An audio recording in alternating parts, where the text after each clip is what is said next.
sampai Isyak lah. Gitu. Tapi semalam Dia sampai tajak pukul 9. Ya. Pasal kata ambil jauh kan.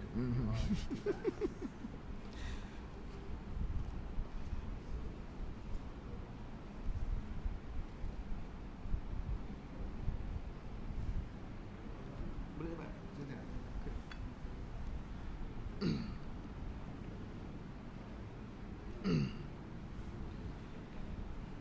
Ada dah.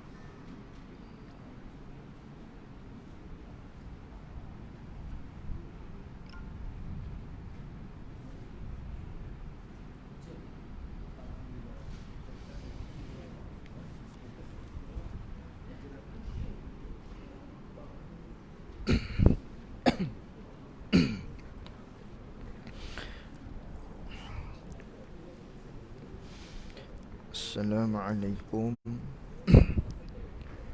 warahmatullahi wabarakatuh. Mana tak bunyi ni?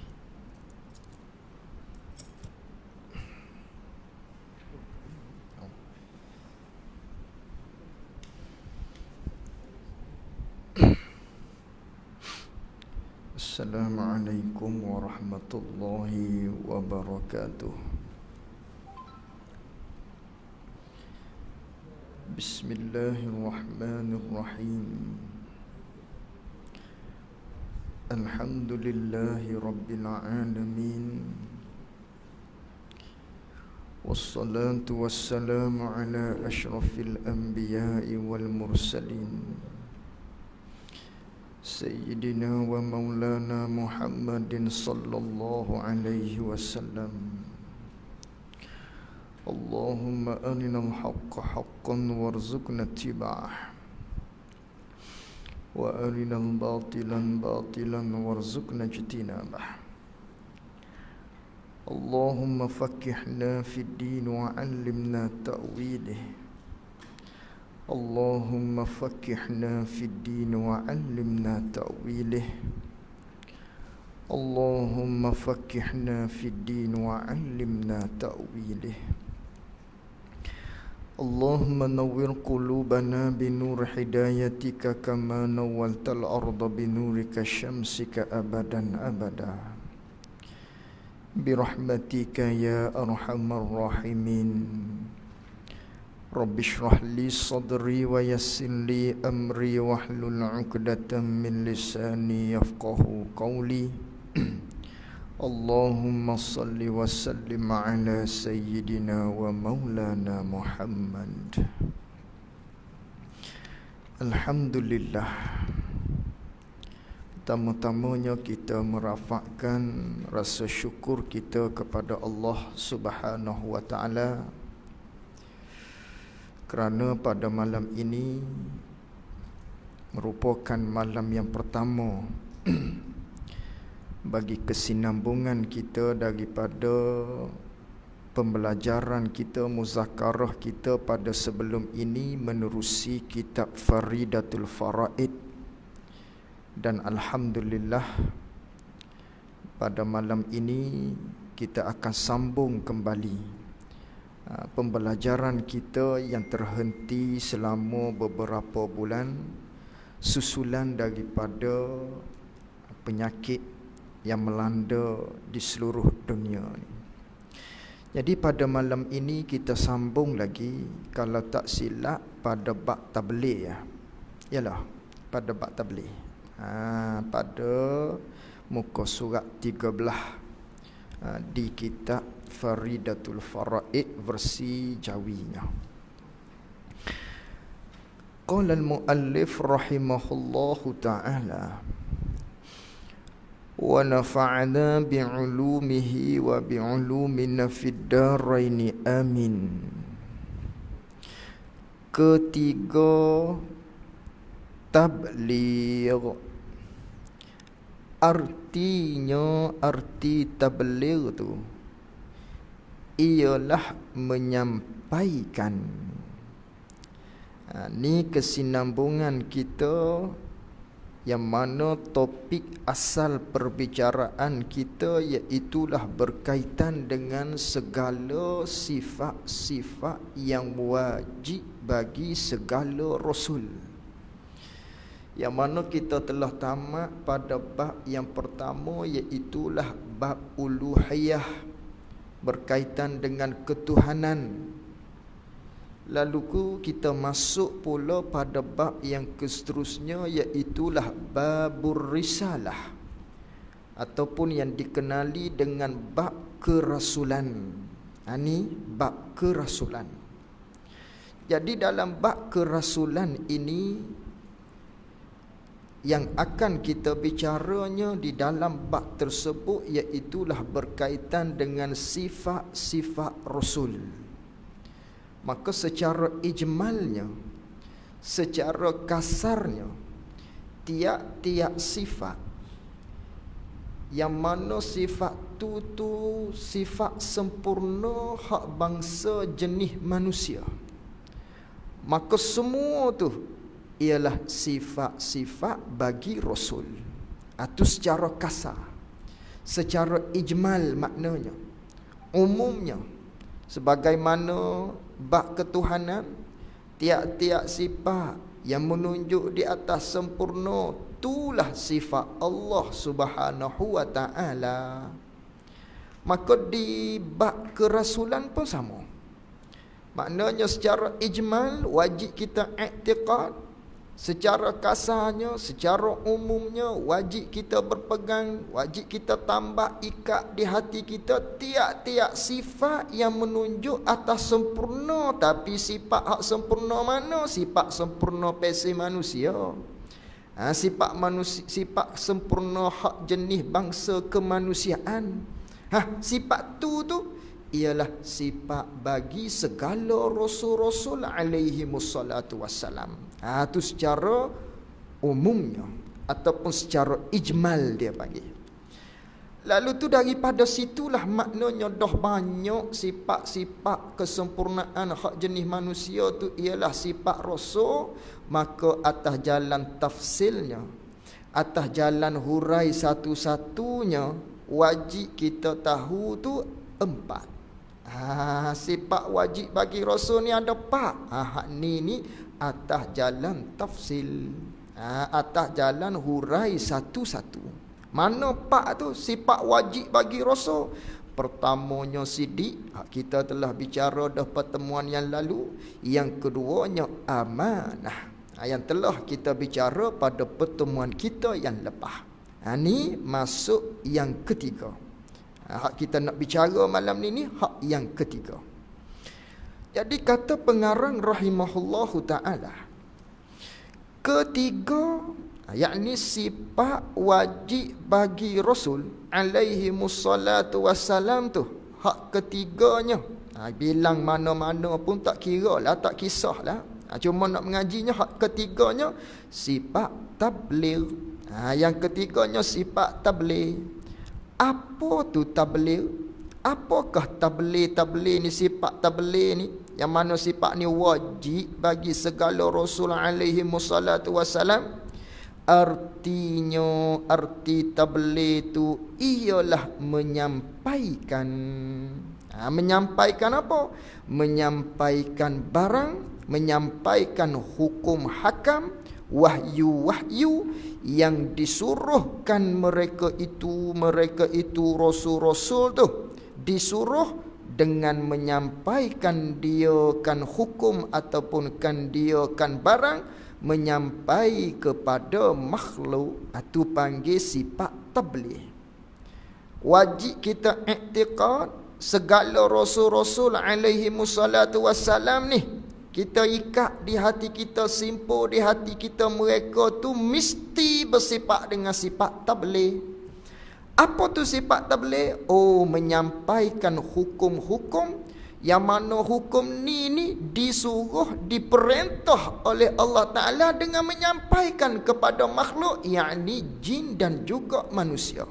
Pada semua jin dan kepada semua hak nama manusia.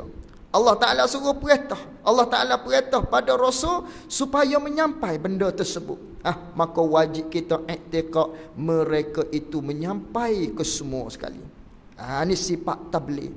Yang mana dalilnya Allah Ta'ala berfirman di dalam Al-Quran, Ya ayyuhar rasul balligh ma unzila ilaika min rabbik. Hei Rasul, sampaikanlah kamu akan perkara-perkara yang diturunkan kepada kamu daripada Tuhanmu, atau perintah daripada Allah Subhanahu wa taala kepada Rasul, maknanya supaya dia tu menyampai wahyu yang Allah turunkan kepada dia melalui malaikat Jibril alaihi salam. Begitu jugalah maknanya Allah Ta'ala berfirman di dalam ayat yang lainnya, wa ma 'alar rasuli illal balagul mubin. Tidaklah kerja Rasul itu melainkan dia tu menyampaikan. Itu tugas Rasul. Maka tabligh ni ialah sifat wajib bagi Rasul. Sifat wajib bagi Rasul. Tentu di Rasul-Rasul ni dia mesti bersifat dengan sifat tabligh. Dia menyampaikan segala perkara-perkara yang Allah Ta'ala perintah supaya menyampai. Dia menyampai ke semua sekali tanpa tersembunyi, tanpa susuk sedikit pun. Wajib kita i'tiqad mereka tu menyampai ke semua sekali.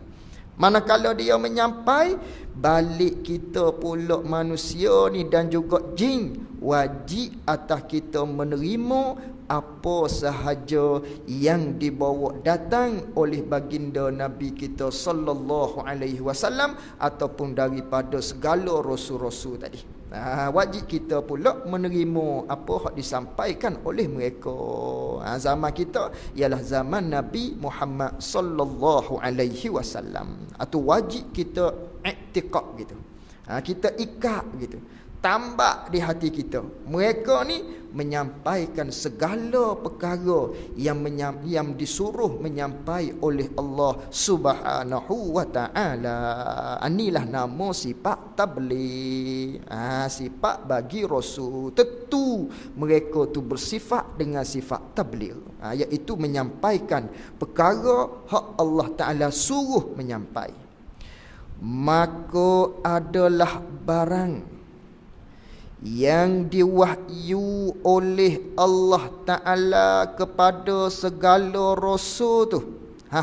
Khabarnya ada 3 bahagi. Dah tadi maknanya kita tahu Nabi nak rasul-rasul ni dia bersifat dengan sifat tabligh. Apa tu sifat tabligh? Dia menyampai segala hukum-hukum ataupun wahyu hak disuruh menyampai kepada semua makhluk tadi, daripada manusia dan jin. Maka wahyu mana tu? Hak rasul-rasul menyampai tu, wahyu mana? Lalu tu dia kata di sini, maka adalah barang yang diwahyu tu, perkara hak diwahyu, hak diberitahu oleh Allah Ta'ala tu kepada segala rasul. Ada 3 bahagi pula. Ada 3 bahagian. Ada 3 bagai. Mana 3 bagai? 1 bahagi. Bahagian yang pertama daripada wahyu ni. Yang mana wahyu. Hak mana wahyu ni Allah Ta'ala beri pada rasul. Allah Ta'ala beritahu pada rasul ada 3. 1 bahaginya menyuruh Allah Ta'ala, yakni menyuruh oleh Allah Ta'ala, merintah oleh Allah Ta'ala akan mereka itu segala rasul-rasul ni. Allah Ta'ala suruh mereka tu dengan ketiadaan menyampai akan akan wahyu. Tak suruh menyampai wahyu kepada makhluk. Ni bagai yang pertama. Wahyu tu ada 3 bagai. Ada 3 bahagian. Ada 3 kategori. Yang mana asal silsilah kitanya iaitulah rasul-rasul ni bersifat dengan sifat tabligh. iaitu dia menyampaikan segala wahyu-wahyu hak Allah suruh menyampai. Segala hukum-hukum hak diwahyu kepada dia daripada malaikat Jibril, dia menyampai kepada seluruh makhluk dia, seluruh umat dia daripada manusia dan juga jin. Wahyu mana tu? Tu. Wahyu mana tu hak rasul-rasul menyampai ke semua sekali tu? Wahyu tu pula nak kenal. Wahyu ni ada 3 bagai. Wahyu yang pertama iaitulah wahyu hak Allah Ta'ala turunkan kepada segala rasul, hanya khas untuk rasul-rasul. Yang mana wahyu ni hak Allah Ta'ala beritahu pada rasul, hak bahagian yang pertama ni hanya kepada rasul saja. Tak disuruh menyampai kepada umat dia. Ni hak bahagian yang pertama. Ni bahagian yang pertama. Dah begitu, maka tiada haruslah bagi mereka itu segala rasul-rasul menyampai akan wahyu ataupun akan barang hak Allah Ta'ala hanya turunkan kepada rasul tanpa disuruh menyampaikan kepada makhluk tadi. Maka rasul-rasul tak menyampailah hak bahagian yang pertama tadi. Kerana sekiranya rasul ni dia menyampai, sedangkan hak ni hukumnya hanya untuk rasul saja, hanya untuk diri dia saja, dan diperintah oleh Allah Ta'ala, maknanya hei rasul, hak ni hakmu je, tak boleh menyampai pada umatmu. Jangan tiba-tiba rasul tadinya menyampai hak wahyu, hak diturunkan oleh Allah Ta'ala tadi kepada dia, yang mana Allah Ta'ala larang untuk yang lain, hanya untuk rasul. Tiba-tiba rasul tadi menyampai, maka rasul tadi namanya khianat. Tak amanah dah lah. Tak amanah, maka mustahil. Maka hak bahagian yang pertama daripada wahyu, hak khusus untuk rasul tadi, hak ni setakat dia saja. Hak ni setakat dia saja. Dia tak sebar dah, dia tak beri dah, tak canang dah kepada yang lain. Ni rusia rasul dengan Allah Subhanahu wa Ta'ala. Apakah benda tu? Tak tahu. Kerana apa tak tahu? Sebab tak diberitahu. Ni hak yang pertama ni. Apakah benda rahsia Allah dengan rasul? Hak ni tak diketahui. Ni rahsia Allah dengan rasul-rasul alaihi musallatu wassalam. Maka dalilnya kita tahu macam mana ada wahyu, hak namanya wahyu tu hanya diturunkan kepada rasul saja, tidak disuruh menyampai.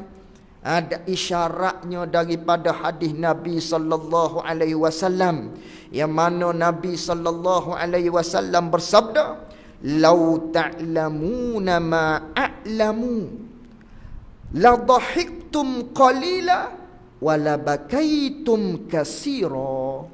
Kata Nabi sallallahu alaihi wasallam, "Jikalaulah kamu, hei umatku, tahu akan barang, akan perkara hak aku tahu, kalau mu tahu seperti aku tahu, hak Allah Ta'ala wahyu pada aku ni, kalau mu tahu serupa aku, nescaya kamu tu ketawanya sikit dan kamu akan banyak menangis." Maknanya duduk dalam duka cita tiap-tiap hari kerana takut kepada Allah Subhanahu wa Ta'ala. Yang boleh kita duduk berjalan pergi situ, galik begian-begian tu, kerana kita tak tahu sebagaimana tahunya Rasul-Rasul alaihi musallatu wassalam. Kita tak tahu sebagaimana Nabi kita sallallahu alaihi wasallam.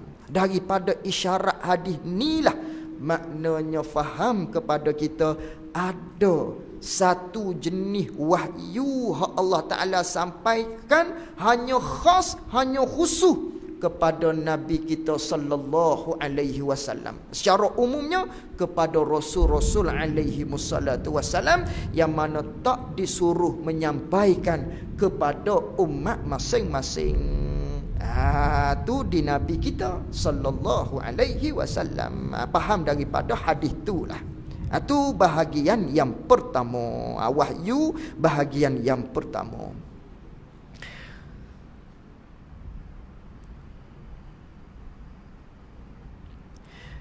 Satu bahagi.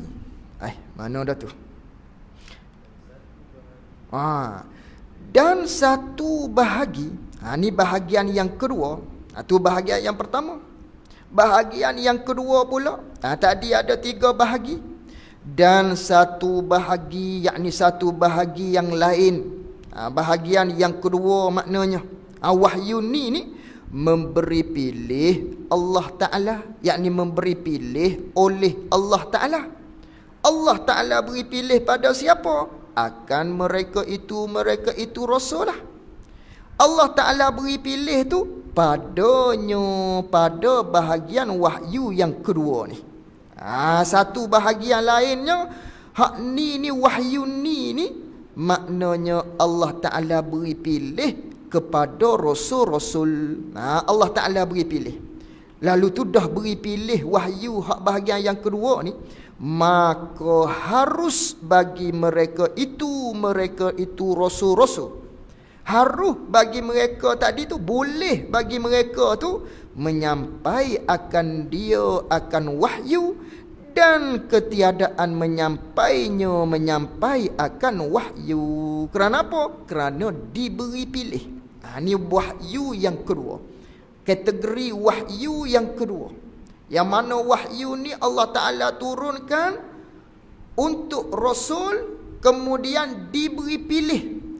Allah Ta'ala perintah kepada rasul tadi tu, maknanya wahyu ni mu nak menyampai pun tak apa. Mu tak mau menyampai pun tak apa. Diberi pilih. Ni bahagian yang kedua. Maka Nabi, maknanya di Rasul kita sallallahu alaihi wasallam adalah ada kalanya Nabi pilih tertentu pada sahabat ni saja menyampaikan wahyu hak ni hak diberi pilih ni.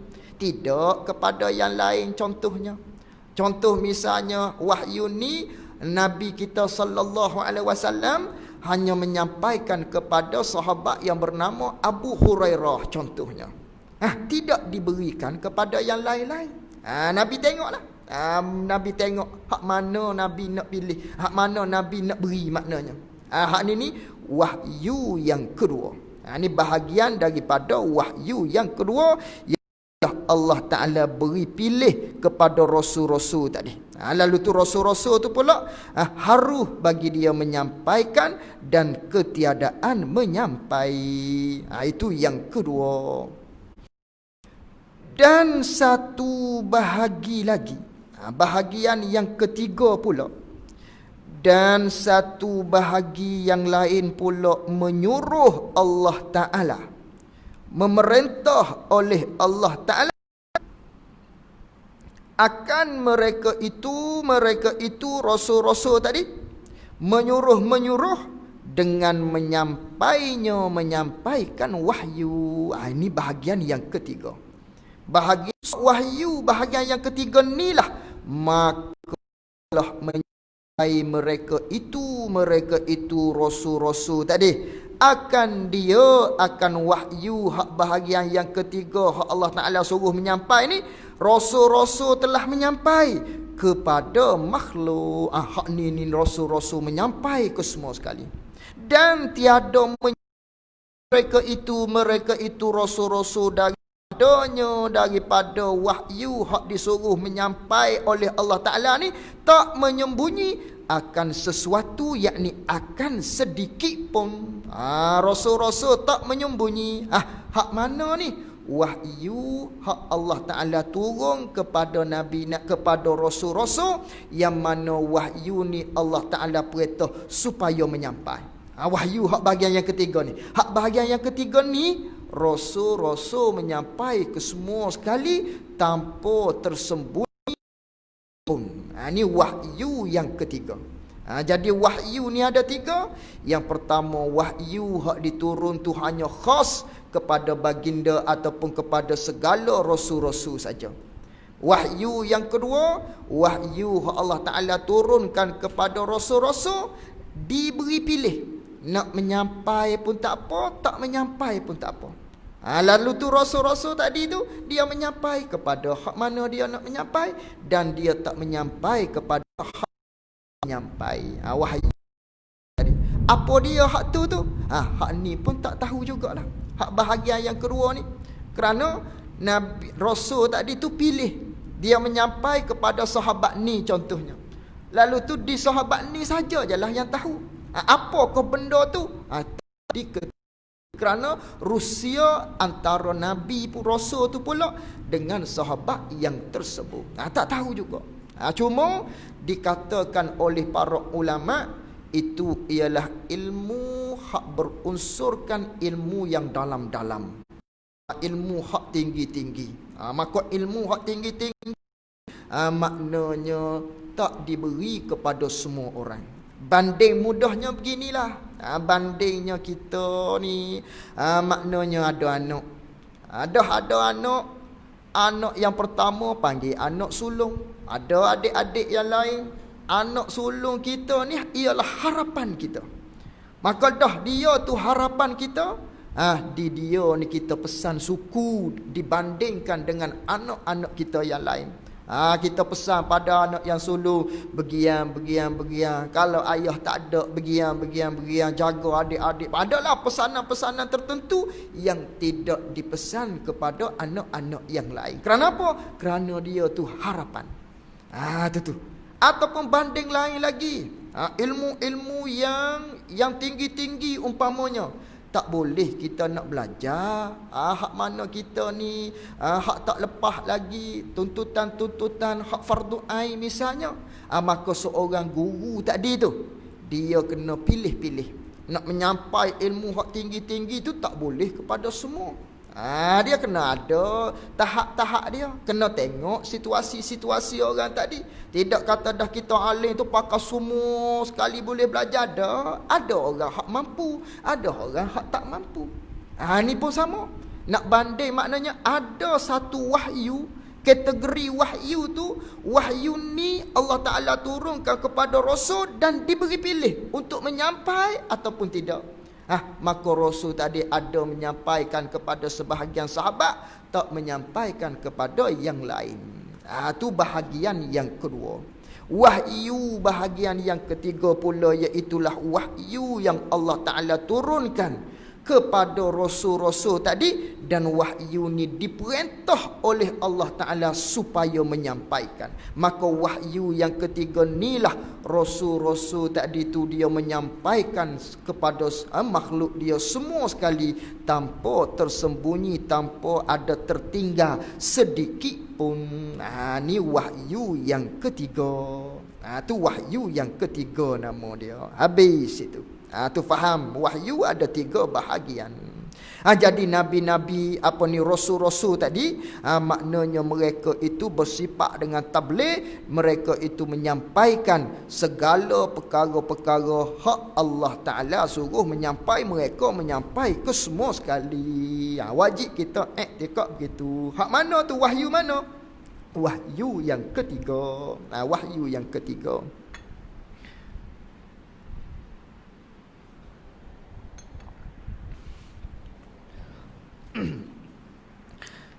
Dan mustahil lawan bagi tabligh, iaitu lawan bagi sifat tabligh itu ialah menyembunyikan barang yang tersebut itu, iaitulah menyembunyikan wahyu hak Allah Ta'ala perintah supaya menyampai tu lawan bagi sifat tabligh, iaitulah kitman, iaitu menyembunyi, susuk. Sedangkan Allah Ta'ala suruh menyampai, tiba-tiba tak menyampai. Ini mustahil. Tentu tidak sama sekali rasul-rasul tadi tu dia menyembunyi ataupun dia susuk. Maknanya wahyu hak Allah Ta'ala suruh menyampai daripada hukum hakam tadi. Ini mustahil, tentu tidak sama sekali. Itu ikatan yang kedua hak wajib kita pegang. Ikatan yang pertama, mesti rasul-rasul ni menyampaikan segala wahyu-wahyu hak Allah Ta'ala perintah supaya mereka tu menyampai. Itulah panggil sifat tabligh, wajib kita tambah di hati kita.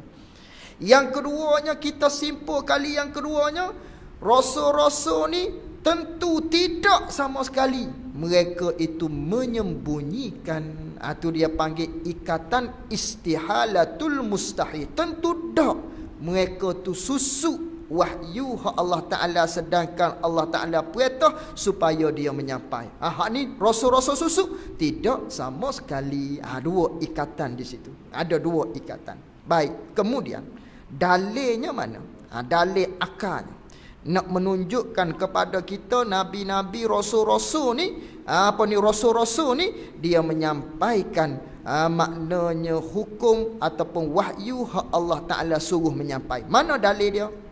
Dan dalil tabligh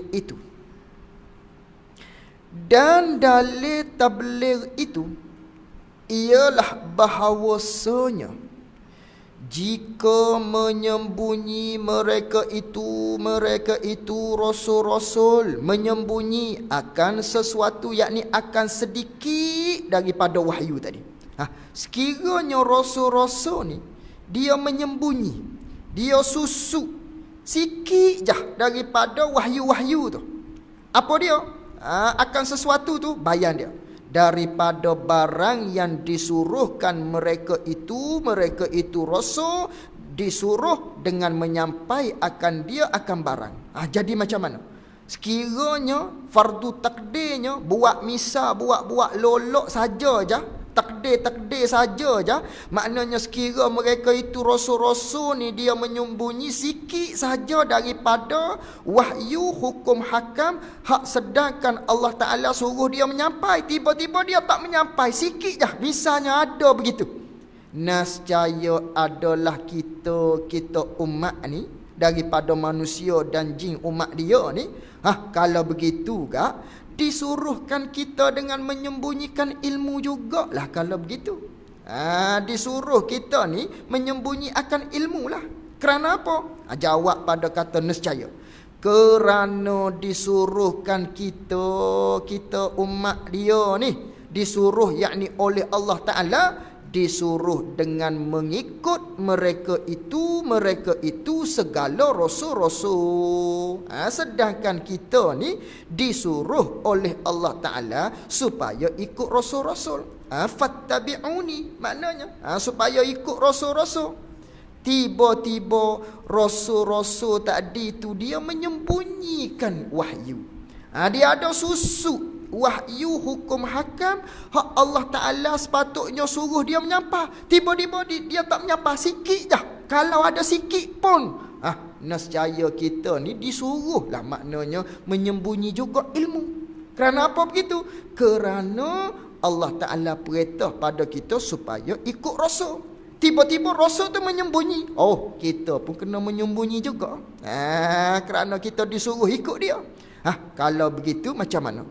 Dan tiada sah, tak betul bahawa disuruhkan kita tu dengan menyembunyi ilmu. Tak boleh nak dikatakan kita nak dakwa kita ni disuruh oleh Allah Ta'ala selaku umat supaya menyembunyi ilmu. Tak boleh. Kerana apa? Kerana orang yang menyembunyi ilmu tu, kerana orang yang menyembunyi ilmu, yang susuk ilmu tu, dikutukkan, yakni dikutuk oleh Allah, dilaknat oleh Allah, dijauhikan rahmat oleh Allah Ta'ala, dicela oleh Allah, disumpah oleh malaikat.